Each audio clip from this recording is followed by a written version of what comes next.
আমাদের মানুষ হিসাবে সকলেরই উচিত একজন আরেকজনের বিপদে দাঁড়ানো। কেননা একটা কথাই তো বলেছেন কবি, সকলের তরে সকলে মোরা, প্রত্যেকে মোরা পরেরও তরে। এইখানে আমরা কেউ নিজেদের নিয়ে ব্যস্ত থাকলে সুখী হতে পারবো না। দুনিয়াতে এটা প্রমাণিত হয়েছে, এখনও হচ্ছে। আপনারা নিজেরাও জানেন, আমরাও জানি, আমিও জানি, আপনিও জানেন, সবাই জানে। আমরা যদি নিজেদের কাজ নিয়ে এবং নিজেদের পরিবার নিয়ে নিজেদের সুখ নিয়ে থাকি, তারপরও মনে শান্তি পাবেন না।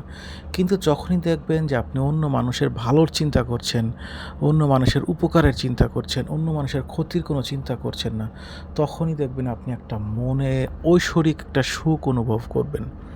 এইটাই হচ্ছে মানুষের প্রতি মানুষের যে দায়িত্ব কর্তব্য পালন করার যে একটা উপহার, সেই উপহারটা সেটা হচ্ছে মানসিক শান্তি।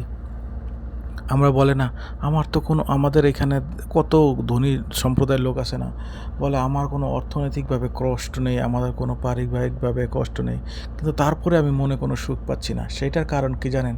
সে নিজেকে নিয়ে ব্যস্ত থাকে, সে নিজের কাজের মধ্যে, সে মানুষের কোনো কাজে আসে না।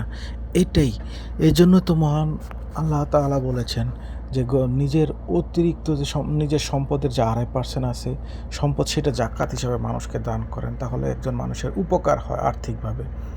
এবং দান খয়রাত করলে আপনার সওয়াব হবে। এই দানের বরকতে কত মানুষ উপকারে উঠবে। কারণ কি, মহান আল্লাহ তাআলাও আরেকজনের সব সময়, এবং মহানবী সাল্লাল্লাহু আলাইহি সাল্লামও সব সময় মানুষের উপকারের কথা বলে গিয়েছেন, এবং মহান আল্লাহ তাআলা সেটা কোরআনে উল্লেখ করেছেন।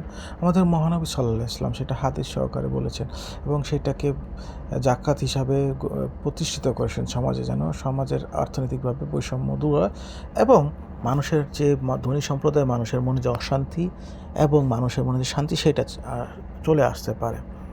এই জন্য আমাদের সকলের উচিত, যারা আমাদের মনের অশান্তি দূর হয় না, তাদের উচিত গরিব মানুষের সাথে দাঁড়ানো এবং বেশি বেশি করে দান করা।